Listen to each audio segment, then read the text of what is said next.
present situation we're in, but also tell you where we're heading, right? You know, the world as we understand it now is not all rainbows and butterflies. It's a challenging market out there. And I say it's a bumpy road to a better place.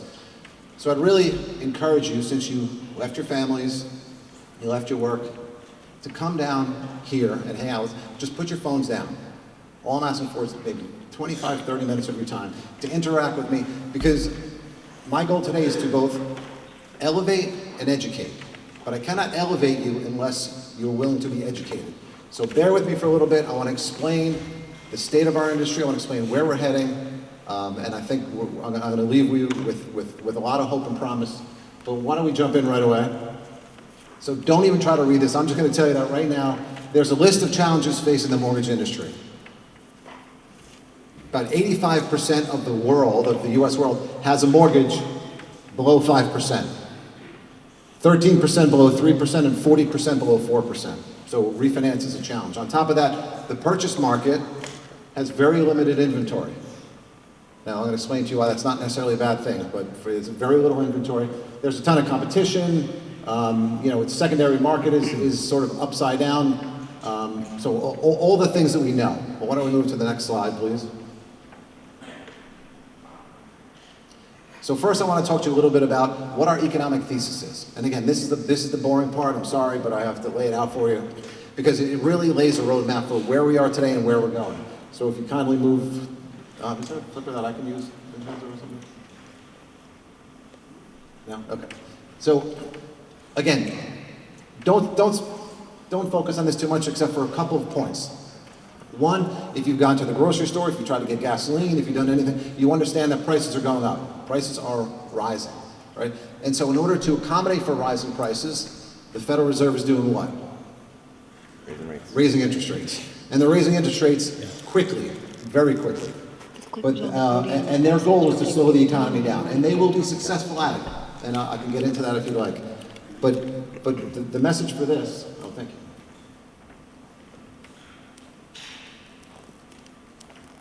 Let's see if I got this. The message I want to deliver here is that the Federal Reserve is exceptionally good at their job, and their job is to sort of slow the economy. They've done it. There's been about 14 or 15 recessions post-World War II. Every time that the Federal Reserve has raised rates, or I should say 67% of the time the Federal Reserve has raised rates, they've created a recession. Every time they've raised rates with the rapidity and velocity that they're doing now, they've created a recession 100% of the time. So they've got this phenomenal success rate. But having said that, at the end of the day, our expectation is that we will be a peak recession 6 to 9 months. We're going to go from an interest rate of where we are today to an interest rate of about 4.25% in terms of mortgage rates. That's our expectation. But we have a ways to go between now and then, between when the Fed actually slows the economy down, brings inflation down, and brings mortgage rates down. But what will happen once they're there? This is a quick look into the future.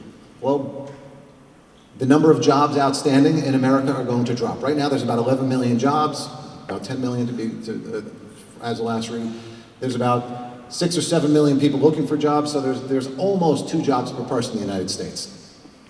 They'll bring that down markedly. They're going to increase unemployment.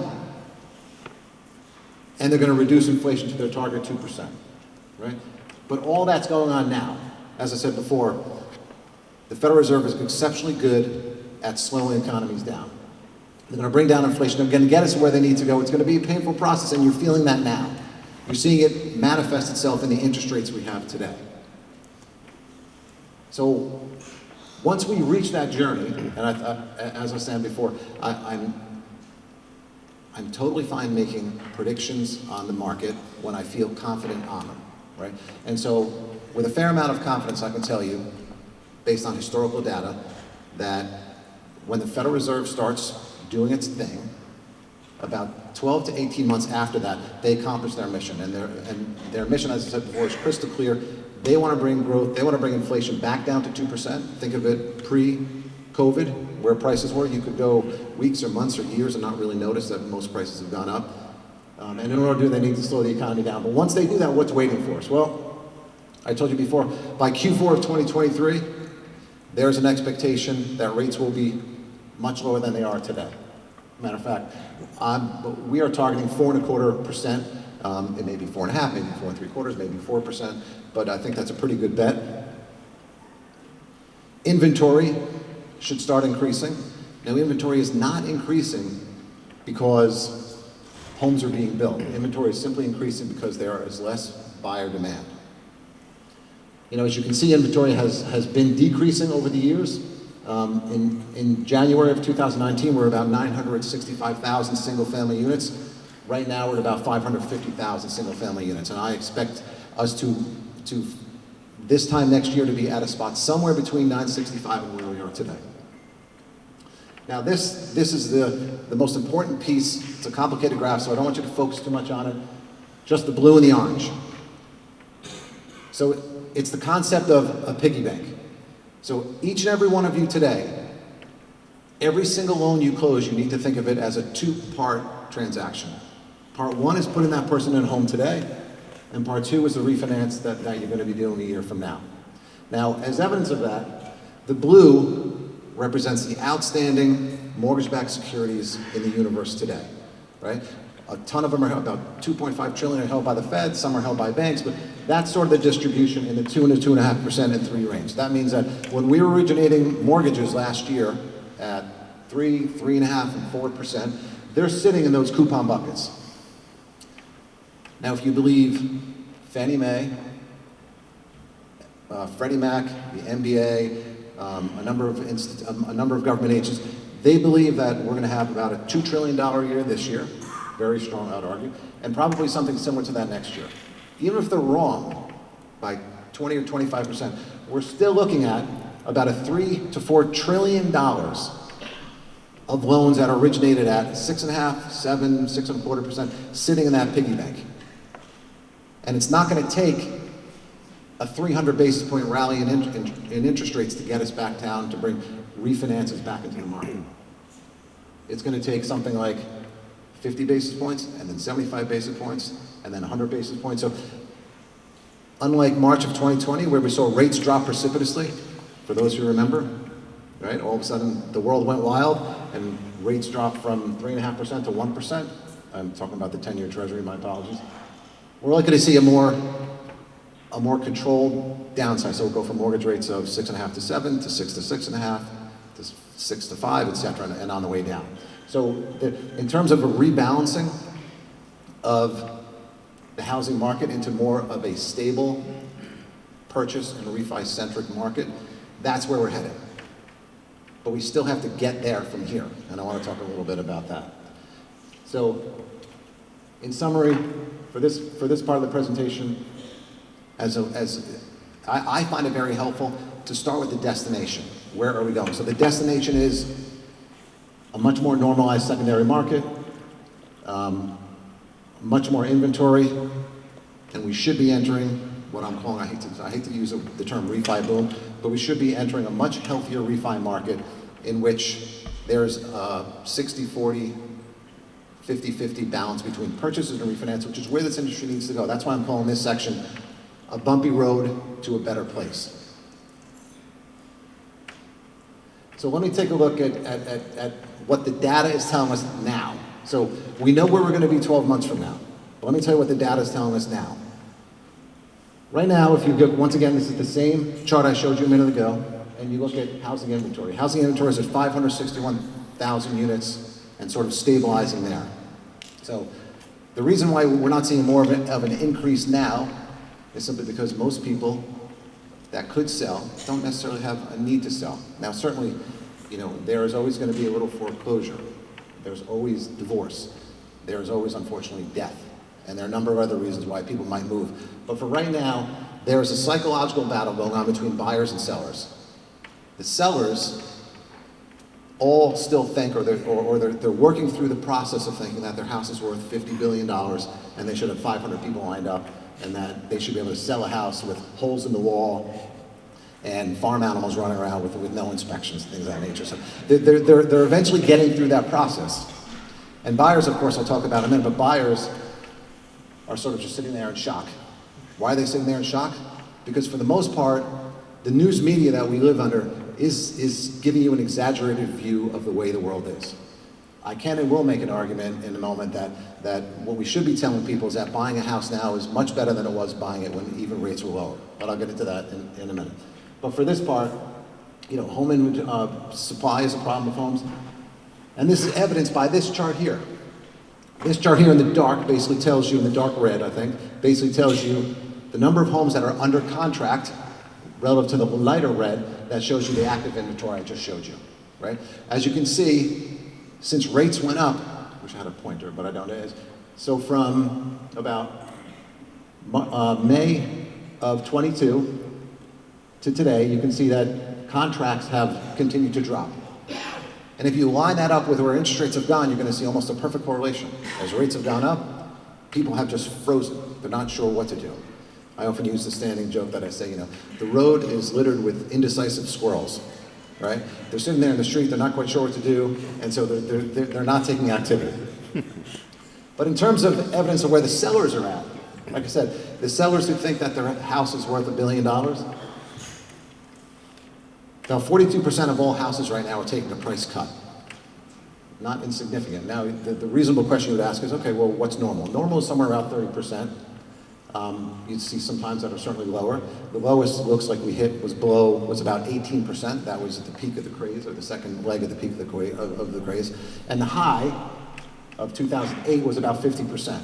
So a number of people are finally realizing that if they want to sell, they may have to be more realistic in terms of in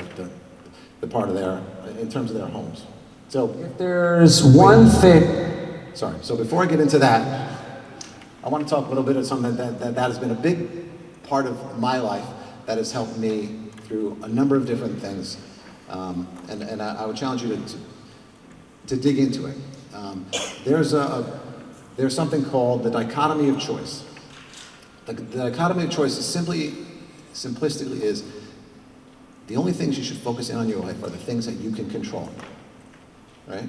Meaning, there's a ton of things that you guys focus on every single day, me included. It's noise, it's distractions, it's attitudes. But for those of you who focus on what is within your control, within your industry, within your family, you can get through any period of time and get through it well. So I want to play a short video for you. I started trying to write this myself. I found this video. This is the gentleman, Ryan Holiday, so if you haven't read any of his books, I strongly encourage you to do so. But he talks about this dichotomy of choice in his own way. But as he's talking, I want you to think about this from your perspective, from your daily day perspective. He's talking to, I think, the Cleveland Browns, a football team. Let me get back to that and see if I can't play this for you.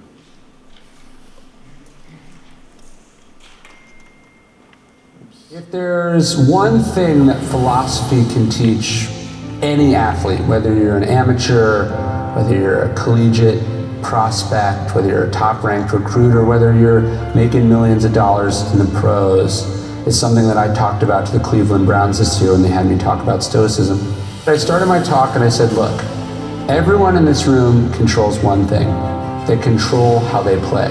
You don't control what your teammates do, you control how you play. You don't control what they say about you on Twitter, you control how you play. You don't control the size of your contract, you control how you play. You don't control what they say about you from the stands, you control how you play. You don't control what the ref says, you control how you play. You don't control whether it's snowing, you don't control whether it's raining, you don't control whether it's 100 degrees, you control how you play. You don't control whether your teammates get hurt. You don't control if your teammates are fair. You don't control if the guy in the position ahead of you wants to groom you and mentor you or not. You control how you play. You don't control whether your opponents cheat. You control how you play.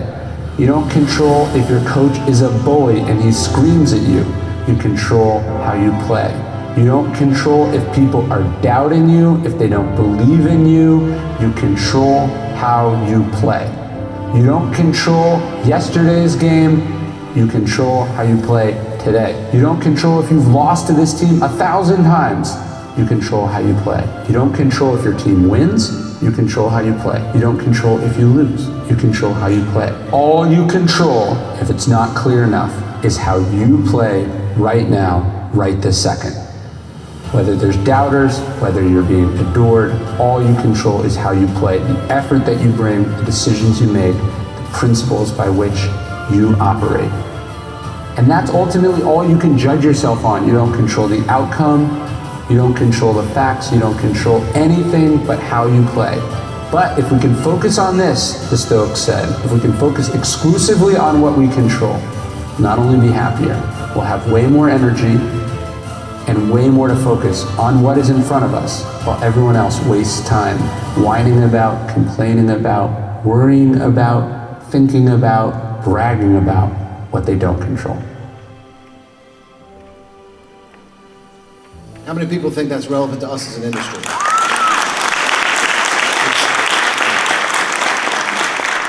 It's definitely a sports analogy, clearly, but I would say this, and this is where it gets a little interactive.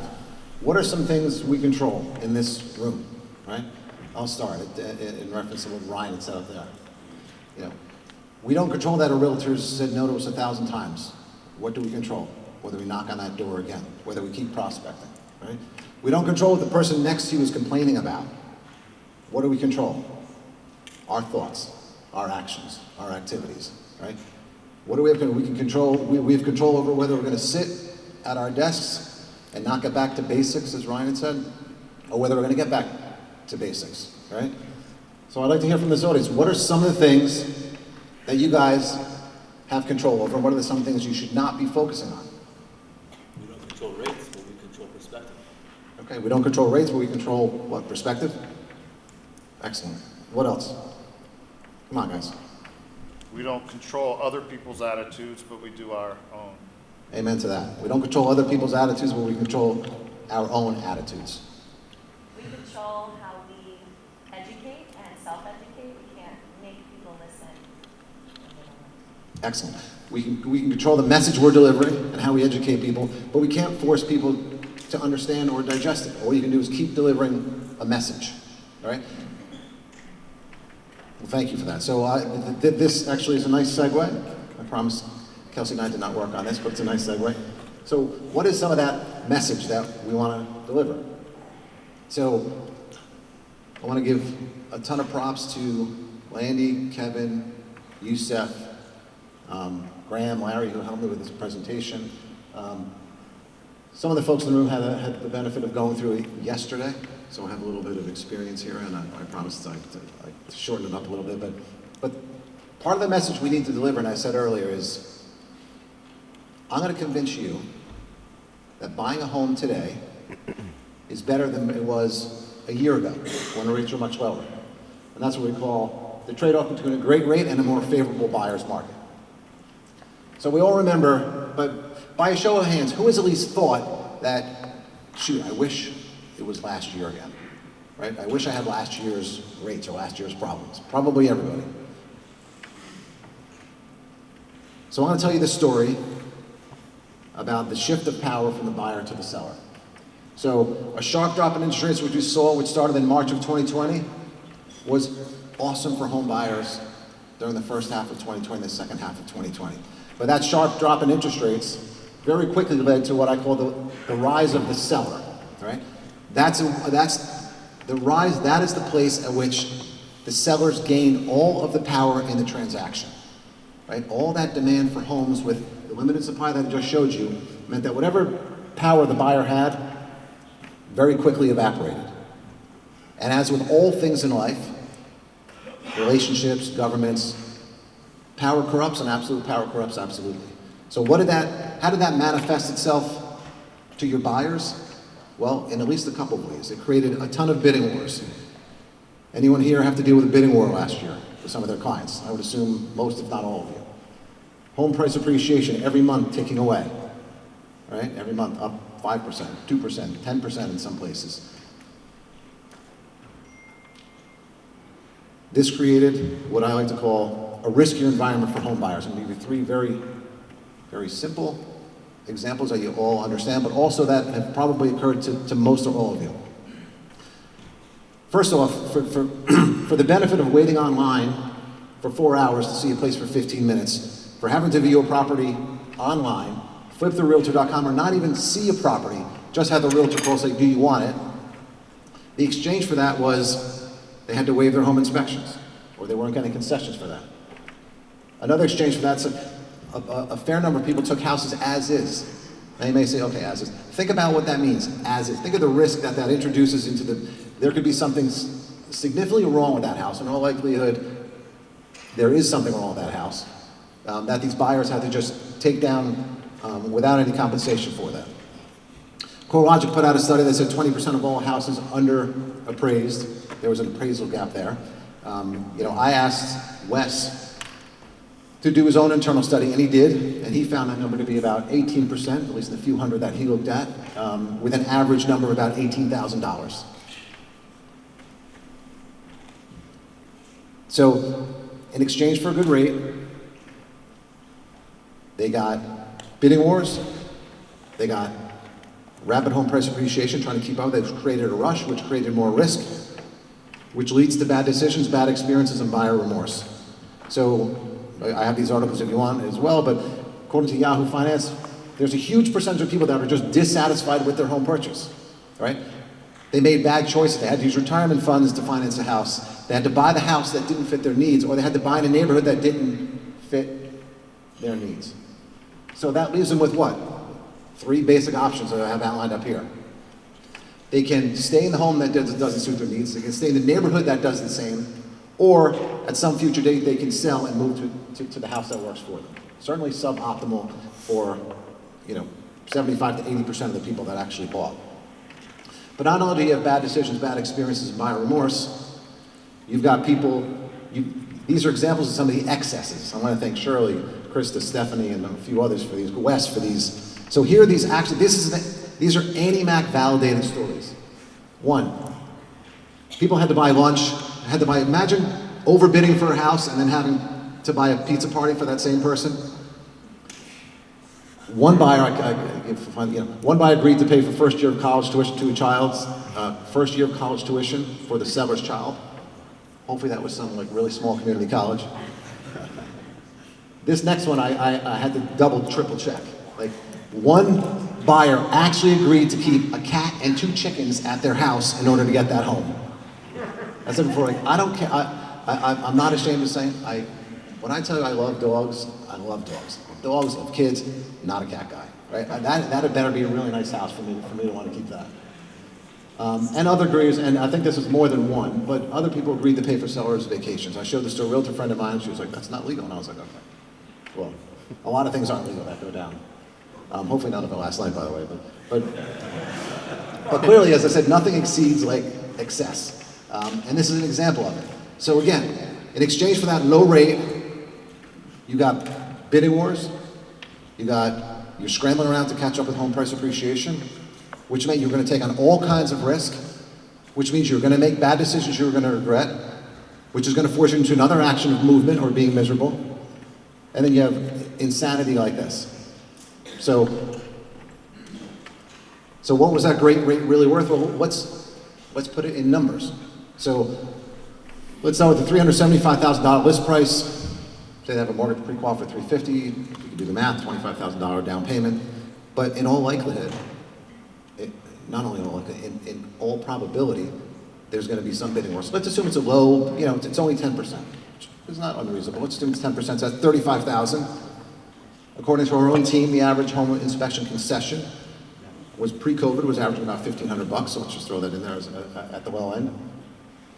And then by our own work, at least 1 out of every 4 people had an appraisal concession of about $18,000.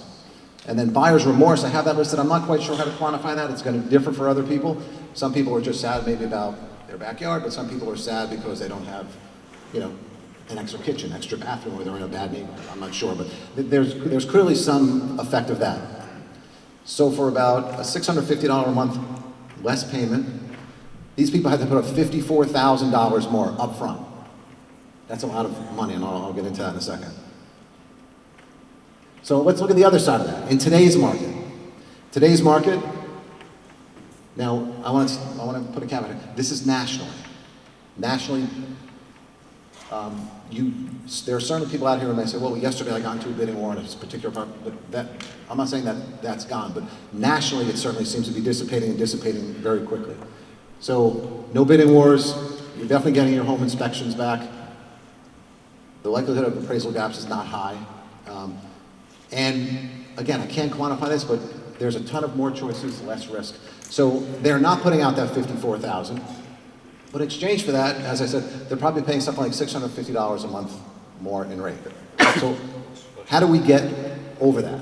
Right? Well, first let's try to wrap our minds around that $54,000. So that $54,000 is basically 7 years of the extra mortgage payment that they would be paying in price now, or monthly payment now. Now, even if you say, okay, so there's only like about 20 or 25% of the people who have a appraisal gap, so let's strip that out and say that's not going to exist. You still have almost 5 years of that $650 payment differential that you had to pay up front. And how did they do it? You saw it before. They used their retirement funds. Or Lord knows, who knows, their kids' college funds, right? They were making bad decisions to get that. So as I say here, so I'm saying we're going to be in a lower rate environment, right? I haven't seen Barry's presentation, but I assume super smart guy, much better at this than I am. So I assume that he's probably going to tell you something like that. Every Wall Street economist is telling you that, and you may not believe that, but you know who you have to believe? The Federal Reserve, the people who are raising rates. If you look at their forecast, they're telling you that next year they're going to need to lower rates. They're literally putting in their forecast. It's not some secret, but the media doesn't focus on that because the media is so focused on headlines, right? Headlines saying, hey, the Fed's going to lower rates next year, aren't going to sell, right? Headlines, mortgage rates are 6.5, mortgage rates are 7.5. That sort of sells. So if you believe that, which you should, in 12 months from now, these people are only going to be paying maybe $100 more than they would have. So there's risk, there's rush, there's value issues, and there's regrets. So now let me tell you sort of the icing on the cake. Brings us back to this graph. So, as you noticed, inventory is still low. And you've heard me say right off the bat, inventory is likely to increase. Where? Somewhere between where it was in 2019 and where it is now. Let's split the difference. It doesn't matter. Once rates go down, affordability kicks in for all those people who were sitting on the sidelines. All those squirrels who are in the middle of the road are now going to have a direction to run to. And they're going to get back into the housing market. And they're going to buy. And why is that? Because demand has not been satisfied. If I were to ask every person in this room, was 2021 one of the biggest purchase mortgage years of all time, you would say yes. You were all inundated with business. But a lot of that business, you have to remember, was refinance business. You were inundated with a ton of refinance business, right? Matter of fact, 2021 wasn't meaningfully different than 2017, maybe by 130 or 40,000 units, which is not a ton, right? So you have a ton of people, demographically, who are still renting at probably a higher price. And I see the old meme out there, the cost of rent is 100%, right? That's the rate of cost. And so you look at this, so again, a noisy graph, I hate these things, but I will, there was no other way to break it out. So as you can see, Gen Xers, millennials, they still comprise that overwhelming proportion. Many of you have heard me say before that man plus woman does not equal home ownership, except for Kelsey. Man plus woman plus baby, for most people, equals home ownership, right? And most of those people, these people up here, they're either rapidly approaching or at that age of 32 to 34, where that seems to be where these folks are finally getting out of their basements, living life, getting married, and they're gonna want homes, right? There's no doubt about it. Every forecast, demographics are probably the easiest thing. It's not even, you can't even really effectively call it a forecast because it's there. So it's one of the easiest things to predict. So all these people that have been left out are still gonna wanna come back. So what is the opportunity here? As I said before, we, the industry, we have a very short time period. And what is that time period? Maybe 12 months, right? And it's going to be a bumpy 12 months. I'm here to tell you today that if you're not prepared for an incredibly slow Q4 and Q1, if you're not making those, if you're not doing your job now, right? If you're not focusing on what's in your control, it's going to be very, very difficult Q4 and Q1. And there's no other message that I can deliver other than the plain truth. But you have control over all that in your actions and your activities, in your thoughts, and how you construct your days and your weeks and your months. But the very clear opportunity in front of us, or the opportunity for the home buyer, and how we have to change the narrative is just this. The smart buyer has a very short time before rates go back down and the race for homes begins again. So what do they get? They get a ton of more choices. They get a ton of less risk. They're not getting into bidding wars, right? They're not suffering home price appreciation every single day. They're not. But in exchange for that, they're going to have to pay a higher monthly payment for, let's say, 12 months. And we have some products that are probably going to offset that as well. But that's the message, and that's the opportunity we as financial advisors need to spread today. That's the education, that's the elevation.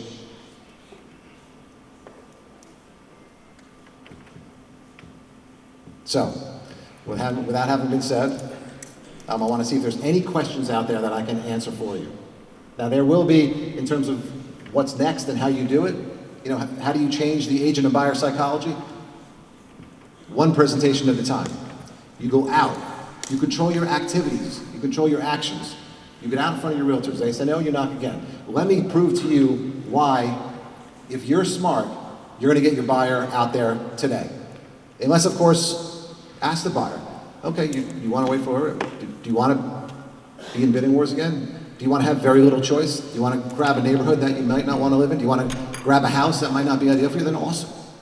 Wait, we're not here to force you. We're here to educate, and you can take our education or not. But it's our responsibility to deliver that message, and it's a clear message because the data supports it. This isn't just some story we're telling you. This is the reality of our situation today. So with that, we'll talk about what's next. So marketing is working aggressively by the end of next week to get marketing products out for you that are usable on social media, presentations that are usable for you as well, to change that narrative. And again, to summarize that narrative, it is the Fed has yet to conquer inflation, so rates are going to be high for another 2 or 3 quarters. We know that, right?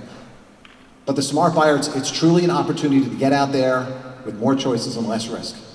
And once that opportunity's gone, it's gone. We could be here next year, and you'd be talking about the buyers that are now coming to you and saying, oh, I wish I'd done it, right? It's also a great way to ingratiate yourself to the agents. Agents need to know this. Well, I bet if you, and I don't speak to them nearly as much as this team, but I bet if you were to ask an agent, you know, whether they thought it was a good buying market, they would say no. They may be telling their people to wait, but they don't understand what that waiting means. That's my message here today. I hope it resonates with you. I want to open the floor for some questions, some challenges, and see if anyone can help us elevate and educate. So do we have any questions that I can answer for you?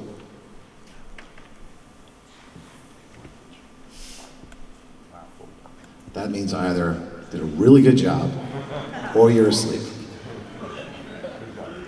Come on, somebody say one question. There you go. Ah, okay. A copy of the deck will definitely be sent. Will definitely be sent. I would say, you know, I'll leave that up to Larry, but I think we're probably going to send it out in one full kit. This way you have everything in totality, but good questions. All right, so are we feeling a little bit? No, sir.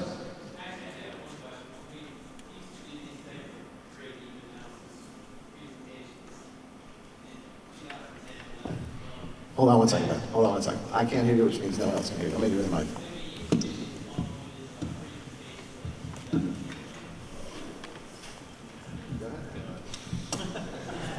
Everybody, Ben's out.